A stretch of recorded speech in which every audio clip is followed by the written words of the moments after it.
Welcome to the Leadership Hour. This is Steve Adubato with my trusted colleague. What do I feel like, Batman and Robin? With my trusted colleague, not Robin, but Mary Gamba. How you doing, Mary? Yeah, I think I'm Batman, but we can argue about that later. I'm doing great. How are you? I'm doing great. By the way, before we talk to the great Frank Morano of AM 970, tell folks a little bit about the Leadership Hour. They can check us out, Yeah, right? They can check us out all over the place. So first and foremost, Facebook and Twitter, great place to check us out. Steve Adubato, PhD on Facebook, and then on Twitter at Steve Adubato.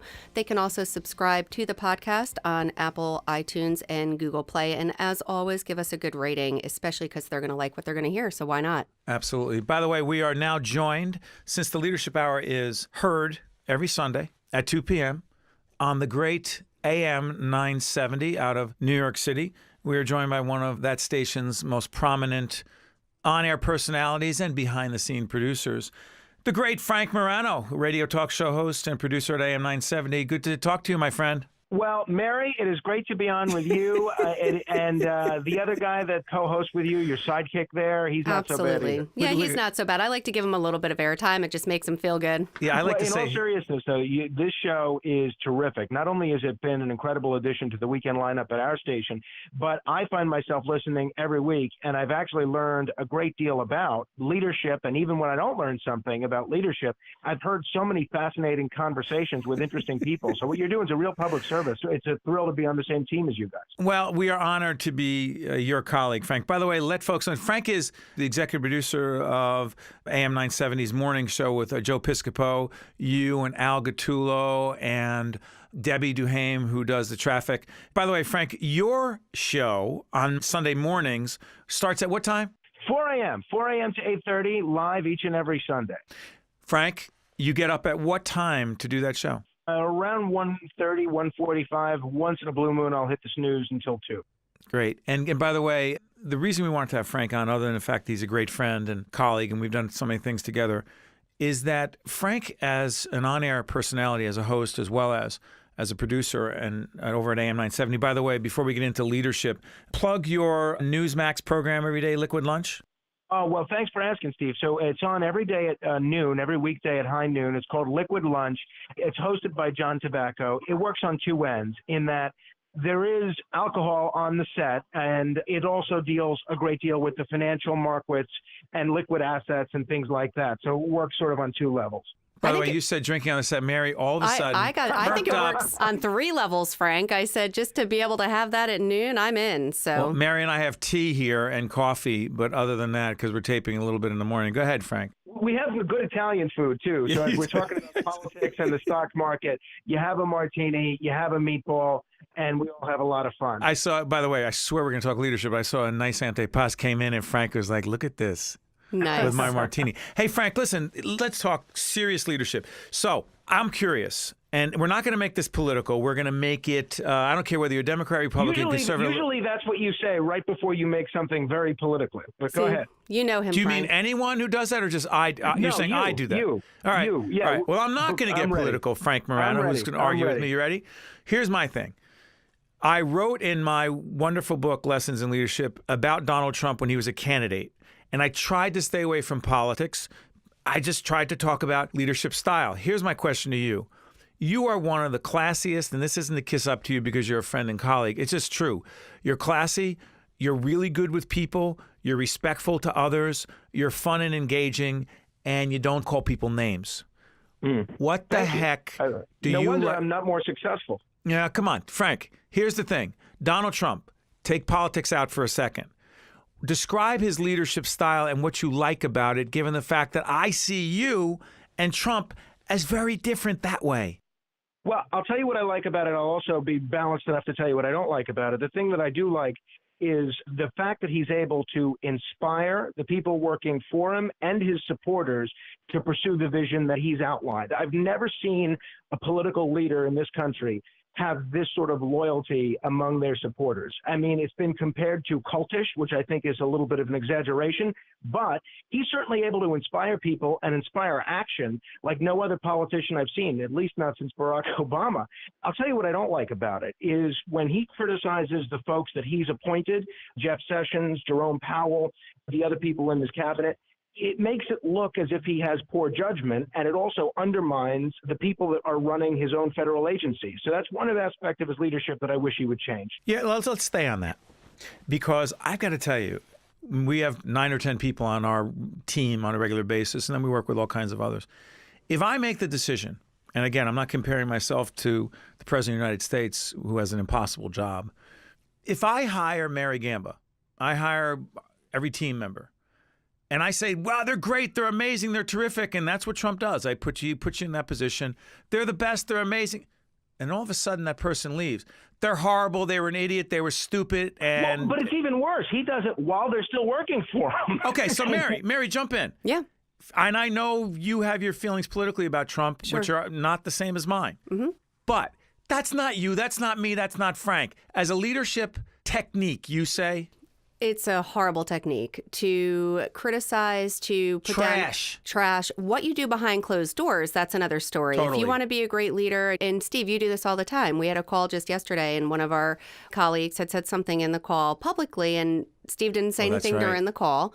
Then immediately following, he said something to this, I didn't like. Yeah. And afterwards, just please, the next time be aware and don't say XYZ. That's good leadership. Poor leadership is putting it out on display for everybody to see. And in the way that Trump does it, he's making a statement. And that statement is demeaning. By the way, you're listening. That was Mary Gamba. You're listening to Frank Morano of AM 970 and now Newsmax. This is Steve Adubato. This is the Leadership Hour. You're hopefully listening to us on AM 970 or our podcast. Frank, pick it up from there, buddy. Steve, Mary, thank you so much. I look forward to being on again soon. I look forward to interviewing you. You're not going anywhere. Frank, where are you going, Frank? Well, we're actually about to go live on Newsmax at noon. Oh, are you really? Oh. We are, yes. Oh, Frank's going live on Newsmax. I see. So, Frank, we will pick up the conversation with Frank at a later point. Frank, thanks for joining us. If you want to continue the conversation after 1, we can tape the latter part of it as well. Let's do that. Hey, listen, this is all live. Great. We'll pick it up with Frank after that. Buddy, and have a good broadcast. Great. Thank you, Steve. Thank you, Mary. Thank you, Frank. Talk later. Bye. This is Mary Gamba. If you want more leadership tips and tools, log on to stand-deliver.com. That's stand-deliver.com. This edition of the Steve Adubato Leadership Hour has been made possible by New Jersey Resources. Welcome back to the Leadership Hour. This is Steve Adubato. You could tell that we tape live, Mary. But I love it. I love it because it feels live to the listeners who are driving on the road right now on a Sunday afternoon. Hopefully, saying what it's happened beautiful. to Frank Morano. We're going to have him back. We and actually, it's okay. and people say that, and they don't but mean we really it. will. We actually mean it. We'll have Frank back. Yeah. By the way, Frank was going to his daily broadcast, Liquid Lunch on Newsmax.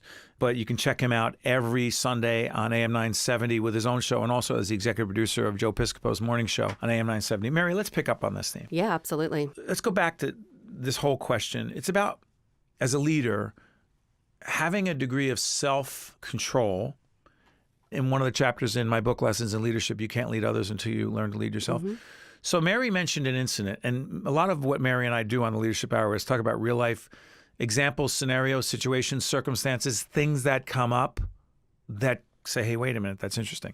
So we were on a call, me, you, and a colleague, with someone from the outside, let's say, outside our organization. And I had asked our colleague a question in the call, and it was a coded way of me to get a certain response from that colleague. But the colleague said basically, I don't know, Steve, you know more about this than I do, so basically why are you asking me about this? And that wasn't the response I wanted, okay? It's not about that particular situation. Of course. There was a part of me that wanted to say, hey, what are you doing? So I bit my tongue, and this is not to give myself credit, but afterwards I had to make sure that there was a direct and specific conversation about what took place, what was wrong with it, and what needed to be done moving forward. You say? You did 2 great things in that call yesterday. The first is... By the way, this is not a show about what I do great, because there'll be 8 things in this show I'll tell you I did wrong. There are 2 leadership lessons that everyone can take from that experience yesterday. The first is by you not bringing it up in the call, it communicates to the other person. The other person didn't realize, didn't hear it, didn't pick up. I mean, there's someone outside our organization. Exactly. Whereas if you were to call that person out for our staff person. Yes, absolutely. During the call, it makes it seem like we are disorganized, that we don't have our stuff together, and that we are not on the same page with what we're communicating. It may even seem like we're trying to cover up something, or possibly maybe you were unsure, but that's okay for you to be unsure. So by waiting and pausing, number one, it sends a message externally that we are all on the same page. By then following up with that colleague, it ensures that the same mistake won't be made again, that if a similar, and it doesn't have, you apply every lesson learned to a different situation, it doesn't have to be the same situation. It just needs to be, oh, definitely, Steve, that sounds great. And then that colleague can then disagree or agree after that call is done. But again, you don't do that in public in that regard. So by the way, that was Mary Gamba, my co-host and colleague on the Leadership Hour. And if you're wondering and you're just checking into the Leadership Hour for the first time, Mary and I talk about, think about, debate, discuss a whole range of leadership, communication, management issues. And I'm going to stay on this for a second. The reason we actually started talking about this is when we talked with Frank Morano, our friend from AM 970. He's a fan of Donald Trump's. Mm-hmm. He voted for Trump. He believes in Trump. But he agreed that criticizing and embarrassing and ridiculing in public members of your team, and that's not our 10-person production company, that's in the president's cabinet and in the White House. Mm-hmm. I just would hope that people would acknowledge, because the whole idea of the Leadership Hour is to talk about better practices, best practices, and not so great practices. I wonder to what extent for the president, not that we can get inside his head, it's simply just the lack of self-control. Like he doesn't filter himself, which, by the way, some people will say, I love that. Do you really? How about if you're on the other end? I'm not convinced that it's a lack of self-control. I think that implies that he cannot control what he's doing. I think he can. He just chooses not to because he doesn't care. He is the leader. What's the strategy then? He truly believes that he's the leader of the free world, as he is, and that gives him the right to communicate when, how. I mean, obviously, look at the outward facing on social media, on Twitter. Everything is very instant communication. And he is one of those leaders. What you see is what you get. You either like it or you don't. Okay, stay on this. And there's something to be respected for that. You and I have agreed to disagree on that. Well, no. This is something you and I do not disagree on. Right. And by the way, for those who are listening to the Leadership Hour saying, why is Steve being negative toward the president? Oh, no. That's really not what it is. It's trying to understand leadership styles.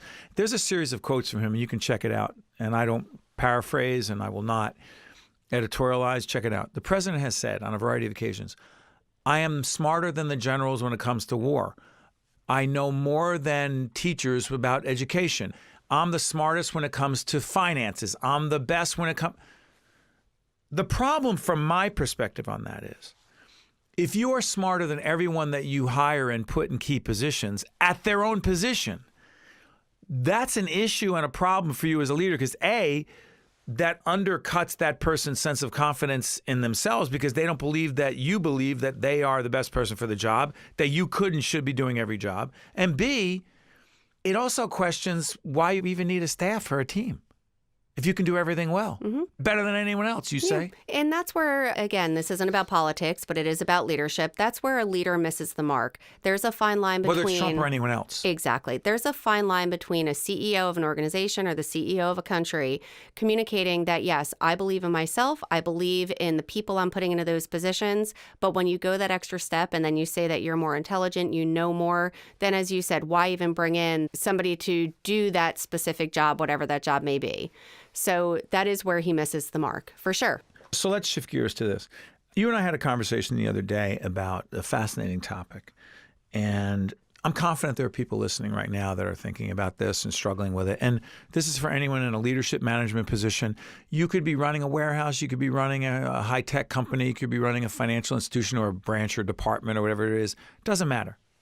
There are all kinds of leaders out there, whether the word or the term leader is in your title or not. And Brian Brodeur from East Main Media, I want to get you into this conversation as well. Brian makes everything happen with his team here at East Main Media, our production operation. So I have said that part of a job of a leader is to put people in positions to do things that sometimes they're uncomfortable doing. So we were doing a podcast, not this podcast, another podcast.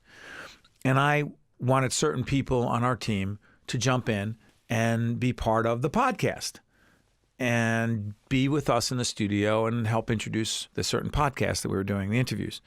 And what we got almost to a person was, that's not me, that's not my job, that's not what I was hired to do.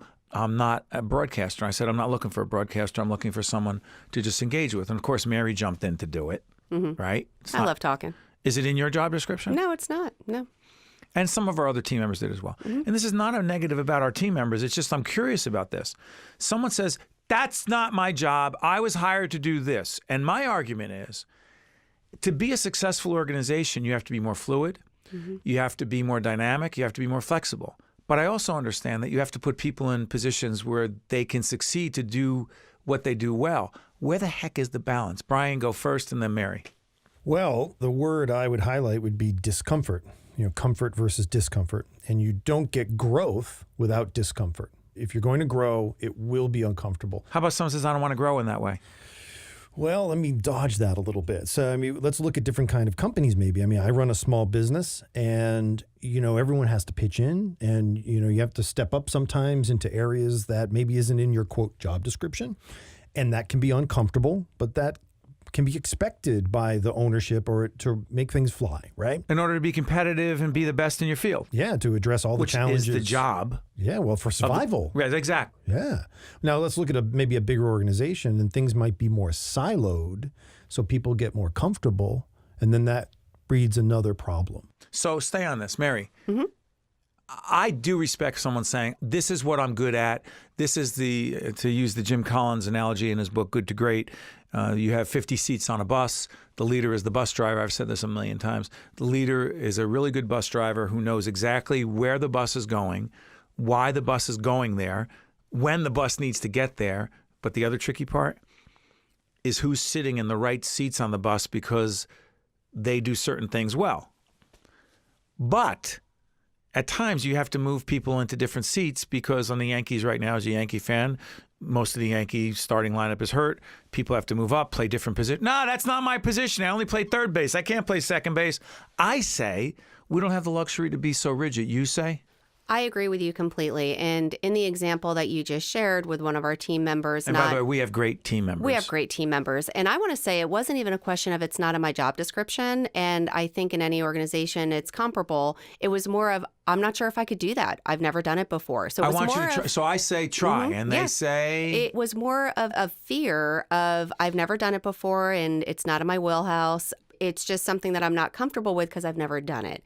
But if you don't take that risk sometimes, you may not know what you are capable of. And the same with the first baseman that you're trying to put on third base. You have an opportunity, give it a shot. Absolute worst case scenario, you're going to fail. What's the worst thing that comes out of that? Well, you could get cut if you're talking about the Yankees. But you could then just go back to first base. And at least you gave it a shot. And you learned in the process. And see, my thing, look, I know that we all get comfortable doing what we do. And we want to do it the best we can. But I actually do believe that if we don't put ourselves in positions to be, as I like to say, comfortable being uncomfortable, as Brian said, we can't grow. And I'm obsessed with the idea that really good leaders see things in other people, sometimes that those people don't see in themselves. Now, you have been with me, we've been together. Yeah, 19 years. And we've talked about this before. The first time I said to you, Mary, here's the microphone. You take over. You are a leader. You're not just a manager who gets things done. You're really good at that. You're a leader. Get out front.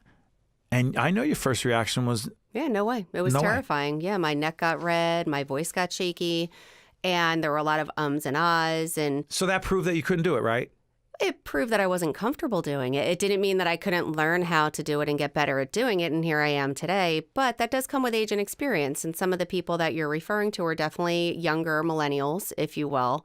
And I am, in almost 20 years, obviously a totally different person than I was back in 2000 when I first started. So I do believe that there's something to be said in pushing your team outside of their comfort zone, because they are capable of sometimes more than they even know that they're capable of. And Brian, to put a pin in this, if you will, what advice do we want to give, whether someone's a millennial or whatever the heck term we're using right now? And maybe this is career advice as much as it's about leadership. What recommendation, what advice would you have for someone who says, basically their position is, that's not what I do. I'm uncomfortable, as Mary said. I'm afraid. So the answer is no, I'll pass. My advice or perspective on that is I think everybody lives on a scale of comfort with risk, and that's fear, right, Mary?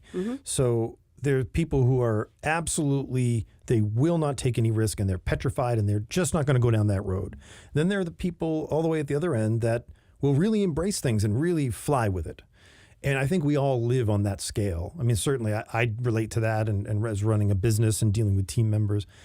So that's the lens I would look at it through. And everyone's a little different. And if people want to be aware of that and grow by being uncomfortable and taking advice or prompting from leaders like yourself, Steve, putting your producers in the seat, say, you can do this and let's do it and go and don't even think about it. Say the person says, I don't, stay on this. This is interesting. Brian said, if the person wants to do that. Well, the answer is, in my view, no, I don't want to do it. But how many things are things we do because that is what we need to do to grow, but even though we don't want to do it?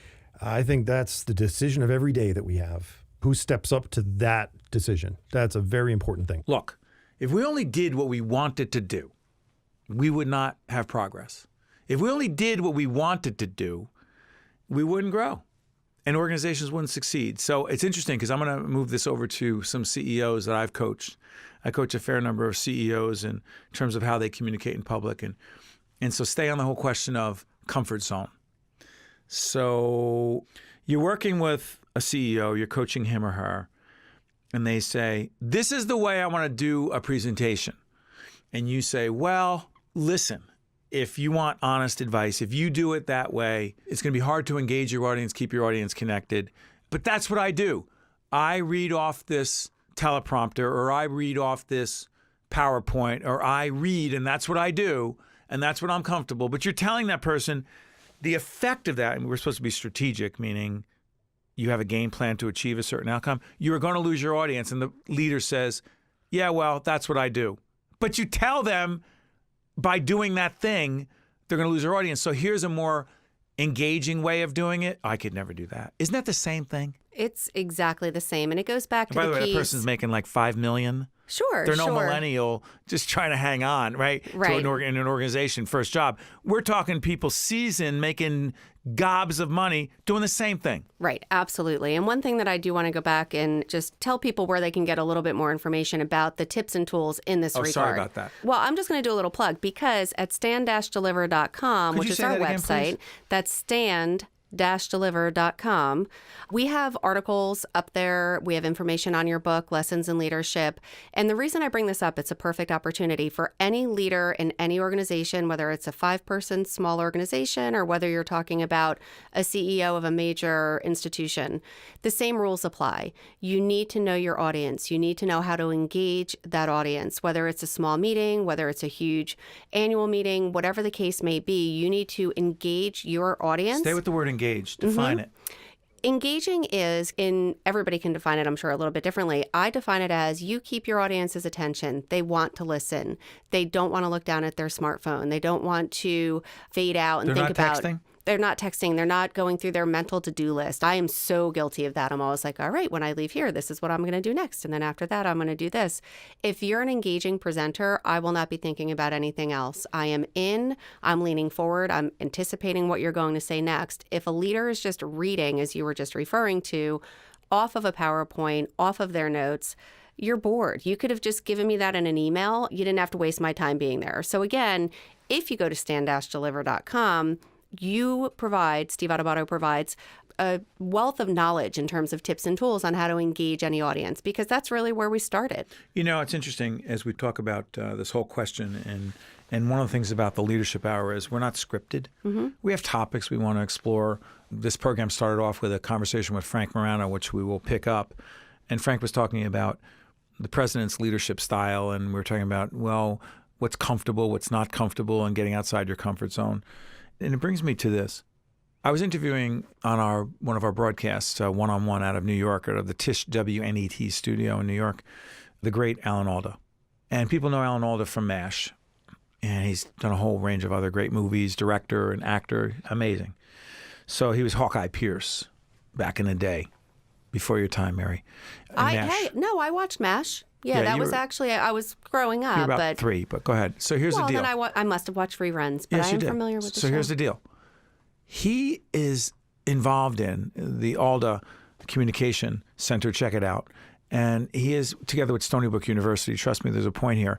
He's created the Center for relating. Now, the reason that's relevant is Alan Alda hosted a series on PBS called, I think, Scientific Frontiers. You can have your team check it out, Scientific Frontiers. And he became caught up in the idea that the scientists that he was interviewing talked in jargon, talked in acronyms, talked in the weeds in a way that no one understood. And he started thinking, wait a minute. I was fascinated by the topic of science until I talked to this scientist. Now I can't follow. Why is it relevant to the conversation about being comfortable or getting comfortable being uncomfortable? Because he started this center at Stony Brook, and his work is very much similar to ours, helping really smart people in technical fields communicate in ways that people outside their fields can understand and relate to. When we tell in our work, Mary, really smart people in finance, in law, in banking, in healthcare, a whole range of fields we coach people in, you need to adapt that style to someone who did not study next to you in advanced education wherever you went to school. What do we get back most of the time? Resistance. Is this not the same topic again? It is. It's the same topic. But these physicians and lawyers, they are very smart. They went to school. In a certain way. In a certain way. But if you want that to really resonate with someone else, if you want someone to understand, you need to then frame the conversation, frame what you're saying based on the receiver's end, the person that's going to be receiving what you're saying. Because if not, then you might as well just be talking to a wall. Well, then why resist? Go back to the whole question of getting outside your comfort zone. Are you saying that really smart people in their field, science, technology, engineering, medicine, law, that they're just really comfortable in their field and that's the way they're going to talk? Sure. Well, some of them don't know how to communicate in a layman's terms. Some of them don't have that same ability to make that human personal connection. Isn't that where coaching comes in? And that's where the coaching comes in. Or, you know what, I may need it, but this is who I am. This is who I am. Yeah. It is a challenge that we face in the work that we do. But we have found that, and you've said this a million times, it's not how they come in, it's how they leave. And explain of course, to folks what that means. Well, a lot of the clients that come to us have those issues, challenges, and they don't know how to get out of their comfort zone. And it's our job, and it's no different than going to a personal trainer because you want to lose weight or firm up, or it's work and it takes effort. I mean, trust me, if we could just all, become a size 6 and, wear those yoga pants like a boss, it'd be great. But you need to work at it. And sometimes whether it's just because they don't want to work at it or they're afraid they don't know how, or even worse, some of them don't even think they need it.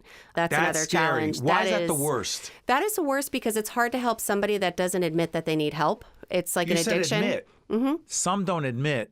Some think they don't need it. Exactly. And they're being really honest. Oh, yeah. They think they're perfect. They don't know what they don't know. Thank you. They don't know how they're being perceived by others. It's almost like I feel like we finish each other. Like you knew I was going to say. Oh, yeah. Yeah. They don't know what they don't know. Explain to folks what that means. Well, a lot of times if you don't know what you don't know, obviously it could just be that you're naive, that you really believe that you know something, but you just didn't realize you didn't actually know it. So that is challenging. It's so interesting. We ask people to do these self-assessments. What are your greatest strengths as a leader and communicator? What do you need to improve upon?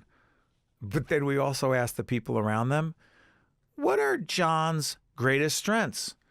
What does John need to work on as a leader and communicator? And very rarely do they match up. No, very, very rarely. And I love when the areas they need to improve, like, I need to be less detail-oriented.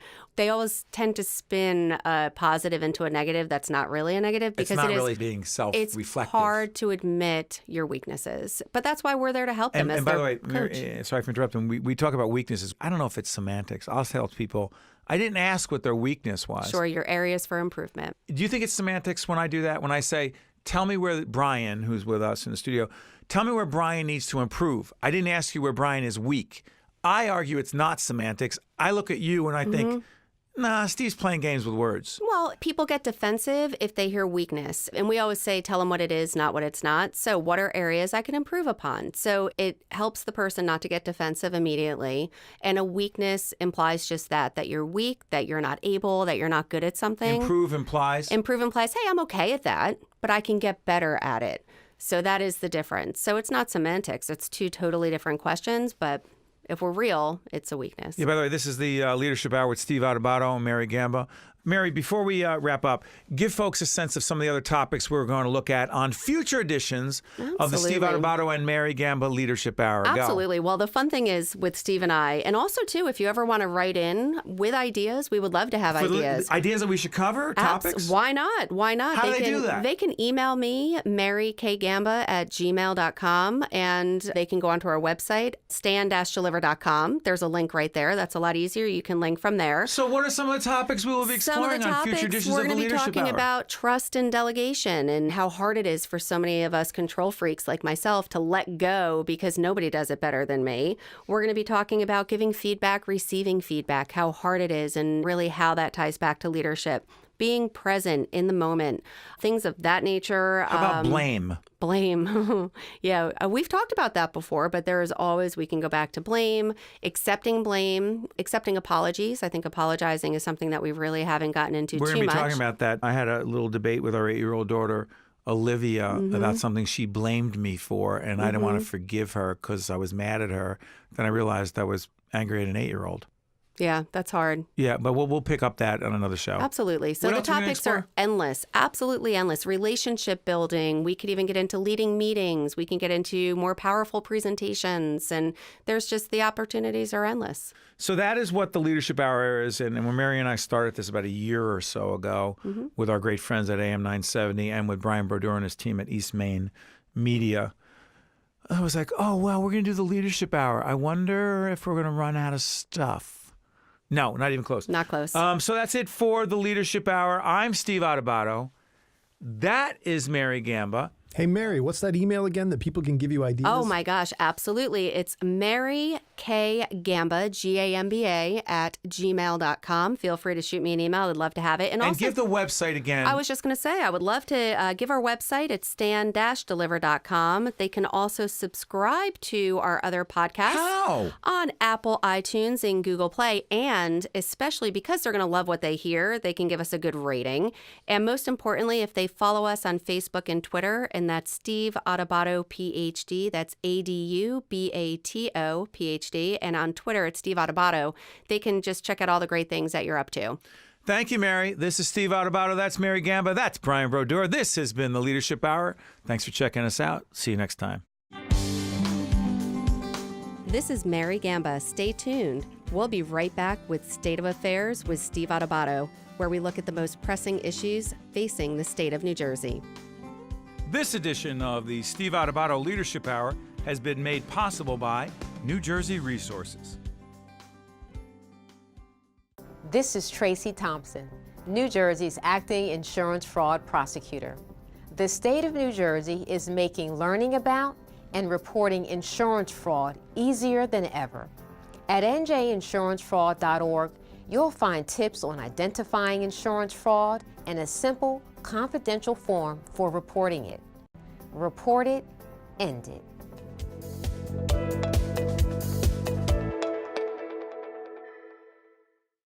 Hi, I'm Rich Ribeiro. The Terrell Fund is committed to educating the public about the need to support New Jersey's infants and toddlers right from the start. That's why we're proud to support the important early childhood programming produced by the Caucus Educational Corporation. Funding for this edition of State of Affairs with Steve Adubato has been provided by the Terrell Fund, supporting Right from the Start NJ, Holy Name Medical Center, this place is different, NJM Insurance Group, Wells Fargo, New Jersey Resources, the New Jersey Education Association, and by Summit Medical Group, a multi-specialty medical practice providing comprehensive care from birth and pediatrics to geriatric care, concentrating in general wellness, cancer treatment, disease management, and behavioral health. Promotional support provided by NorthJersey.com and Local IQ, part of the USA Today network, and by New Jersey Globe.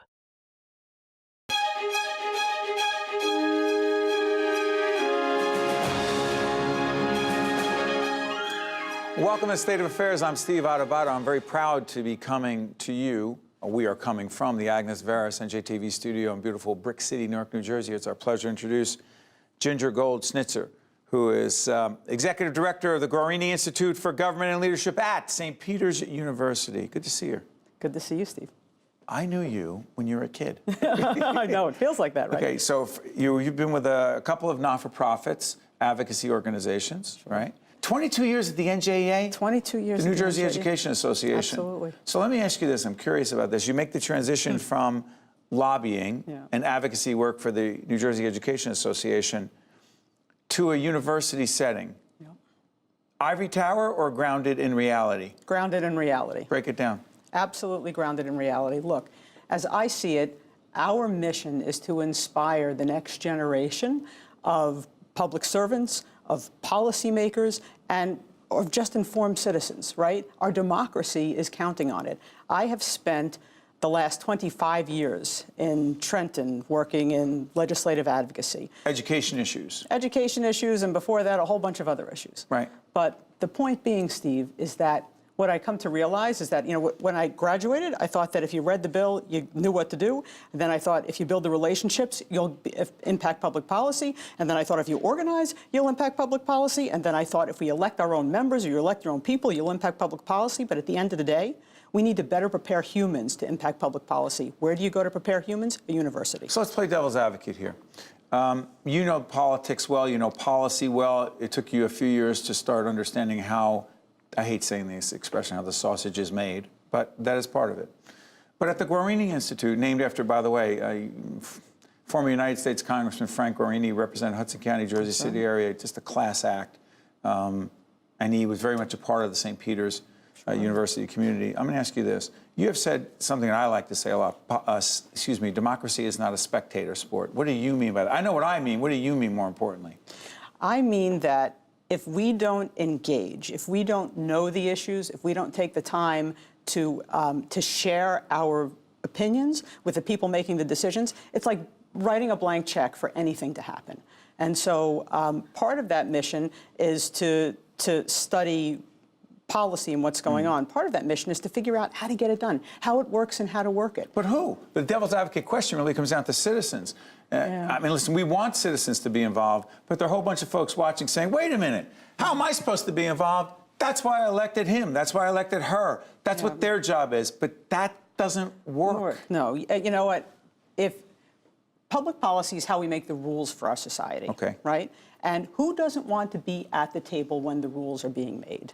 And there's lots of different ways you can take your seat at the table, right? Some people find it in elected office. You tried that for a while, right? But you found another seat at the table. Did you have to bring that up? Oh, I'm sorry. Come on, we just know each other a long time. Yes, that's right. You were a young lobbyist down there when I was in my first term in the legislature in the mid-'80s. But the reality is I learned in that short period of time that you think you know how it works, but is it 3/4 of it relationships?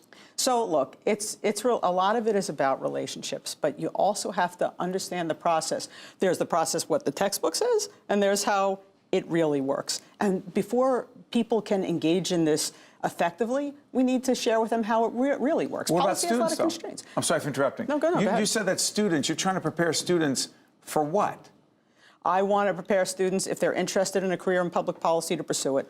If they're interested to not have a career in public policy, I want them to understand that public policy, that policy making, that laws and regulations and the implementation of them affect their daily lives. And it's their responsibility to know it and to do something about it. That may be putting people in office who share their values.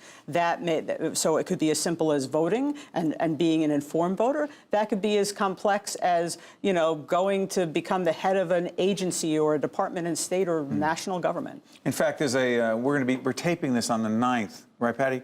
The 9th of April. So this may be seen after, on the 24th of April at St. Peter's University at the Guarini Institute. There is a policy discussion called In the Weeds. This is about the legalization of marijuana? Absolutely. Why would you start with that as your first forum? Because it's the hottest issue in the legislature right now. And it's an ideal place to discuss it on a college campus where we have many students that may be really interested in that, right? And so it's if they're discussing it in Trenton, and if it's something that could happen in our state, and by the way, over 80% of our students at St. Peter's are from New Jersey, then we should be talking about it. We should be getting their feedback, their buy-in, their excitement for one side of the issue or the other, and try to show them that policy is really relevant to them. And by the way, I don't want to limit what Guarini Institute will do to just our students at St. Peter's University. We're going to hold programs that are free and open to the public. It's part of our mandate. Even though it's a university, it's not just for students. It's not just for students. I'm going to expand the conversation. There's a good chance we're going to use this conversation for our think tank. Check out our website. We have a new series called Think Tank. There's a podcast that goes with it. And when we discuss some things that have national implications, we include it. And I'll tell you why I'm asking this. I'm obsessed by, hopefully in a healthy way, the tone and tenor, the negative, nasty, ugly tone and tenor of political discourse in our nation. Are you? I am, and that's what one of the things I said when I said we need to find a place to create better humans or better prepare humans for this work. Better preparing humans for this work might entail, how do we get this done without some of that? Could you see what goes on in Washington every day? We see Trenton's not as bad. Trenton's not as bad. But let's do Washington for a second. Sure. The name calling, the pettiness, I'm not going to have you're not getting that gateway tunnel until I get my wall. And it's not just about Donald Trump. Democrats are just as guilty as anyone else. You're an optimist by nature, but do you see the leadership because you have a leadership, an institute about government and leadership. Do you see the political leadership to do that in Washington right now? Look, I think that political leadership, no matter where you are in your leadership, you have potential. And I believe with the right civic engagement and pressure on our leaders, when we reject that as an appropriate discourse, then we do have the power to change it. You mean that people need to demand better from those in leadership positions? And people need to not respond to negative stuff. Because some people say, I like that. I like when people are say what they think. But hold on, but what about if they think? Because you're calling someone a name. What does that have to do with policy? Or worse, if you're making somebody in this country feel marginalized by their race or their religion or, right? Yeah, by the way, I'm curious about this. Future forums that the Guarini Institute are going to have. I know there's one you're going to do on healthcare, another one on economic development, budget and taxes. Immigration in the mix or no? Sure. Our students are very interested. Sorry for interrupting. A very diverse population. Yes. And frankly, I've been going to political science classes in the last week and talking about the Guarini Institute. And I always ask students when I go there, I say, tell me what you're passionate about. And immigration's come up a lot. And then I ask them this follow-up question is, okay, you told me what you're passionate about. Now, what are you doing about it? And what do they want to see done?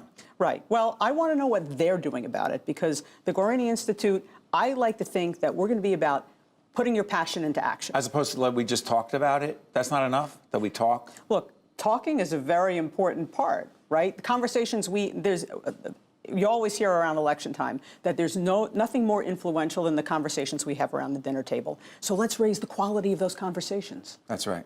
And if it doesn't start there, then why would we expect it to start in Trenton or Washington or anywhere else? Ginger Gold Schnitzer is Executive Director of the Guarini Institute for Government and Leadership at St. Peter's University. They're, in fact, one of the supporters of what we do here at the Caucus Educational Corporation. We wish you nothing but the best. 22 years at the NJEA, now switching over to higher ed. We wish you all the best. Thanks, Steve. Okay. Thanks for having me. Stay right there. I'm Steve Adubato. This is State of Affairs, and we will be right back. To see more State of Affairs with Steve Adubato programs, visit us online at stateofaffairsnj.org. If you would like to express an opinion, email us at info@caucusnj.org. Find us on Facebook at facebook.com/Steve Adubato PhD. And follow us on Twitter at Steve Adubato. State of Affairs is pleased to welcome Peter Chen, Policy Counsel for an organization called Advocates for Children of New Jersey, advocating for the children of New Jersey every day. This is part of our ongoing conversation, part of our series called Right from the Start NJ, 0 to 3, prenatal care as well. Peter, we work with your organization on a lot of issues, try to understand the impact, particularly for poor children or children in inner city disadvantaged areas. Right. You've said that the 2010 census that the federal government runs has undercounted, misrepresented the number of children in inner city areas, Newark, Jersey City, other places, and it's devastating. Talk about it.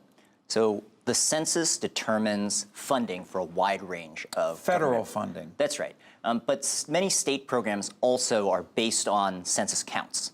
So the federal count of the total number of residents in different areas determines funding for things like schools, Head Start, child care, health care, Medicaid. So huge programs, and basically every federal program that you can think of that benefits low-income children and families depends on census counts in order to determine the funding. And when children are not counted, as happened in 2010, the amount of funding is lower than it needs to be for the total population that there is. Peter Chen, why weren't these children counted?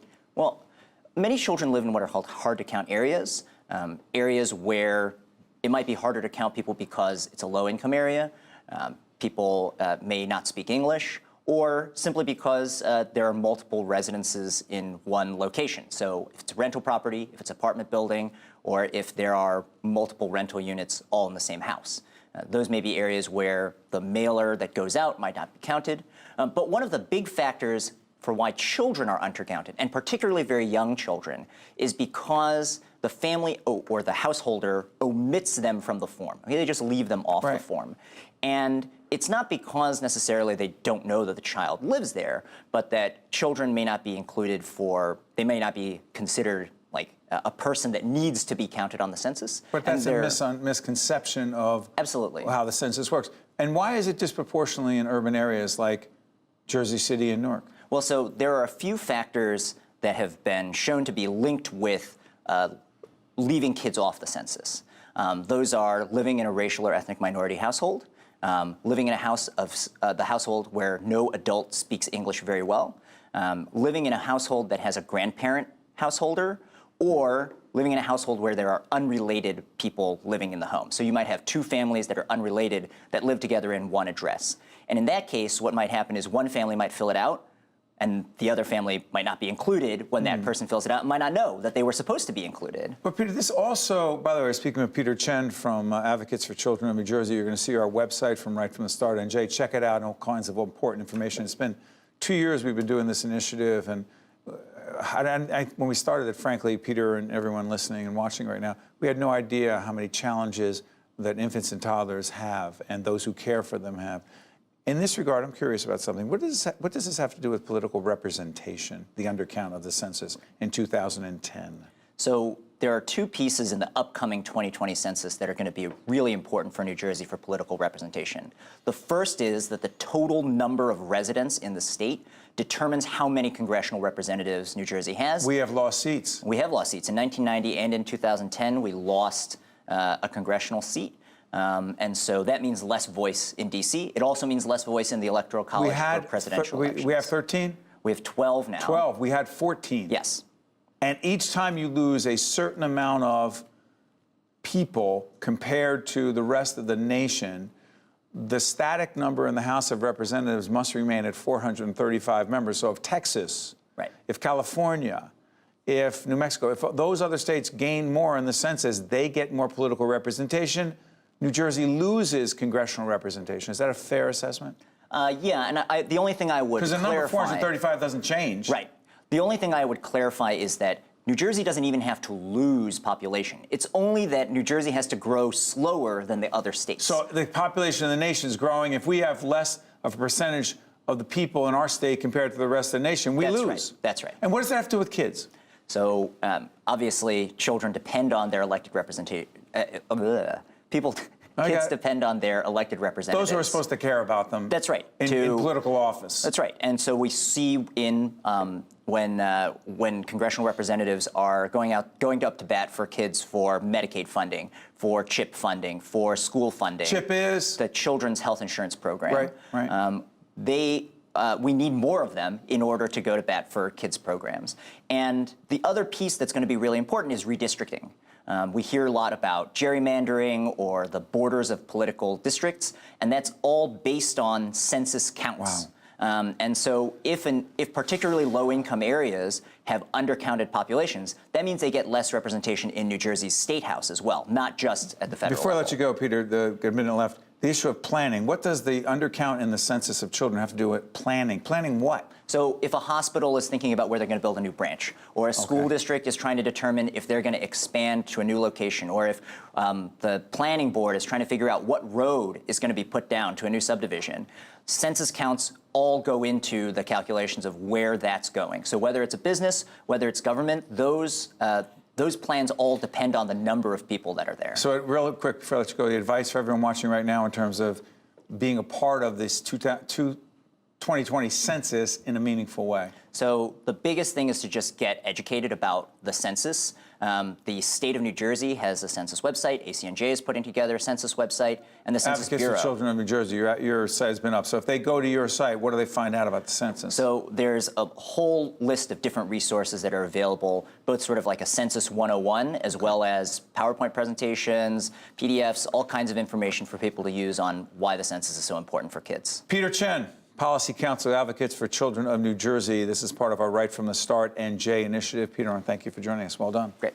Thanks, Stay right Steve. there. This is Steve Adubato. This is State of Affairs. This is the Agnes Varis NJTV studio in Newark. We'll be right back after this. To see more State of Affairs with Steve Adubato programs, visit us online at stateofaffairsnj.org. If you would like to express an opinion, email us at info@caucusnj.org. Find us on Facebook at facebook.com/Steve Adubato PhD. And follow us on Twitter at Steve Adubato. State of Affairs welcomes Stephanie Hunsinger, who is State Director, AARP, which stands for? Well, it used to stand for the American Association of Retired People. After but the rebranding. It's just AARP. I love it. People know what it is. Yeah. Listen, I got You got your card? No, thank you very much. Yeah. You should be proud. Yeah, well, half. So, but I'm proud of the work you and your organization do. Yes. Let's do this. Let's jump into a few issues. The population you represent, talk about them. So we represent the 50 plus across the country, just over 38 million members across the United States. In New Jersey, we have 1.3 million members, but as our motto says, what we do for all. So we really represent the entire 50 plus population. But we also know that what we're doing for the 50 plus today is beneficial and will affect generations to come. So we really do believe that what we do is for all. Let's break down some issues you and I were talking about right before we got on the air. If the Affordable Care Act is in fact repealed, I mean, listen, there's been so many attempts. If it were to happen, Obamacare, what do you think it would mean for the population you represent, your members? It would be terrible for the population that we represent. You know, AARP supports the critical aspects of the Affordable Care Act that are really important health priorities for Americans that are 50 plus. So things like providing access to affordable quality coverage,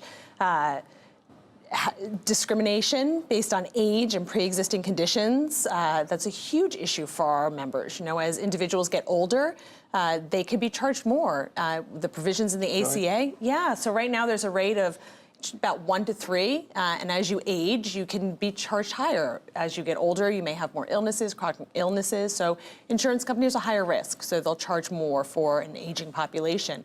ACA keeps that at a reasonable level. Without the provisions through the ACA, that can change. But Stephanie, the Governor Murphy is saying in New Jersey, hey, listen, we'll take care of it. We'll set up our own exchange. We'll be good. You say?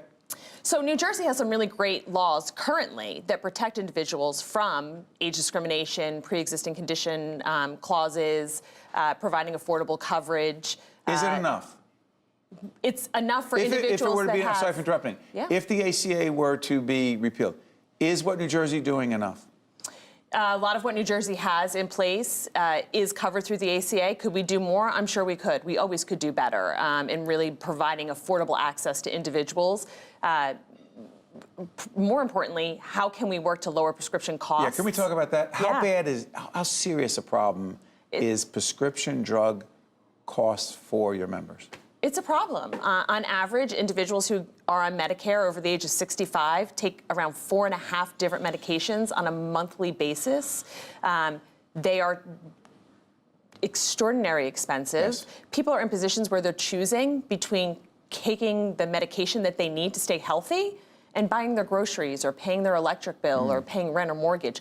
No one should ever be in that position. Our costs are exorbitant.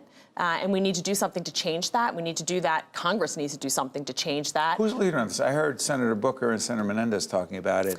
Are they leaders in this effort? They're champions on this, and we'll continue to work with them and trying to get them to push this and do everything that they can to help lowering the costs. Do you think the industry, the pharmaceutical industry, as a group, are listening and understanding how serious this problem is for those who are 50 plus? I think they're listening. I'm not sure if they're understanding it. So our job is to make sure that we keep getting that message out there and making sure that everybody understands that, not just Congress, not just constituents, but the pharmaceutical companies as well.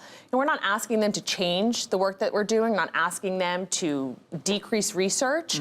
What we're asking them to do is think about where they're spending their money and pass some cost savings on to consumers. Americans pay more for the prescription drug coverage and costs than pretty much any other European country does. And that's a problem. We're number one, and that's not good. It's not good. Can we talk about this initiative? I'm curious about this. The New Jersey Secure Choice Savings Program passed March 28, 2019. What is it? Yeah. So it is a private-public partnership where it provides a vehicle for individuals. 53% of New Jersey residents had no way to save for retirement through their employer. And so this sets up a private-public partnership where workers who didn't have access to saving for retirement now can. It is a auto deduction. So instead of What does that mean? So instead, normally you would opt in to a 401k at your employer. This isn't automatic, so you have to opt out of participating. So when you start working for that employer and you sign up to be a part of this program, you will automatically have a percentage of your salary that will be put into a savings retirement plan for you. You know, some of us are obsessed by trying to save for our kids to go to school. Yeah. Hard to do. But what about the whole question of saving for retirement? Yeah, so, right now, on average, the average American has about $14,500 saved for retirement. $14,500. That's the average. That's the average. In New Jersey, the average Social Security check that residents receive is around $19,000. So people are relying solely on Social Security. $19,000? $19,000 a year. A year they're getting, $19,000 a year. And people are relying solely on their Social Security as their retirement, and that is not what Social Security was meant to be. So what do you say to your members? What do you say to them? What's the message to your members about this? Because they're trying to get through every month. Yeah. But they got to think about the future. So Assemblyman Freeman was a sponsor of this legislation, and recently at the bill signing, he made this analogy, and I thought it was such a great analogy. He said he remembered when he was a kid, his dad would come home and he'd have change in his pocket, and he would take his change out and he would put it in like a jar or a bucket in their house. After a while, that little bit of change, you don't even realize it's missing, but after a while, it all adds up. And this is what the Secure Choice Savings Program is about. It's about taking a little bit now and putting it away without even realizing that it's gone.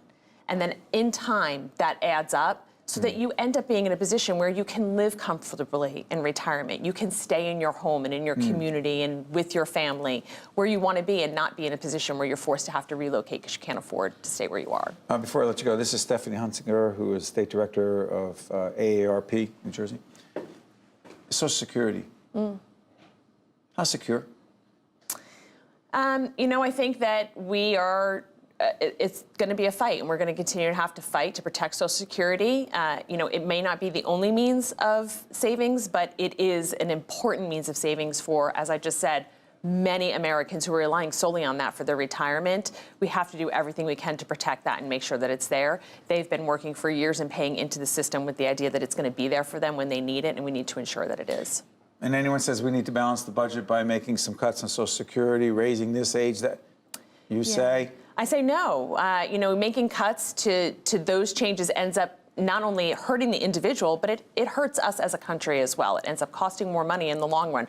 It's the same thing with the ACA. When you provide individuals with assistance that they need, Social Security, adequate, affordable health coverage, you don't have individuals who are running to the emergency room. You don't have individuals that are coming to the government to ask for assistance. Stephanie, it's the first time you join us. Don't let it be the last. I hope not. Thanks for having me. Thanks for being here. I'm Steve Adubato. Thanks for watching this edition of State of Affairs. So let's continue the conversation. So follow me on Twitter at Steve Adubato. Promise I'll see you next time. Take care. State of Affairs with Steve Adubato is a production of the Caucus Educational Corporation, celebrating over 30 years of broadcast excellence. Funding for this edition of State of Affairs with Steve Adubato has been provided by the Turl Fund, supporting Right from the Start NJ. Holy Name Medical Center, this place is different. NJM Insurance Group. Wells Fargo. New Jersey Resources. The New Jersey Education Association. And by Summit Medical Group.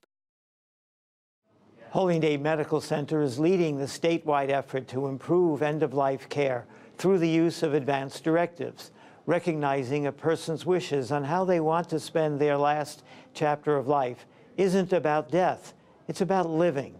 Our goal is to help all patients maximize their quality of life in their final months, weeks, days, and hours.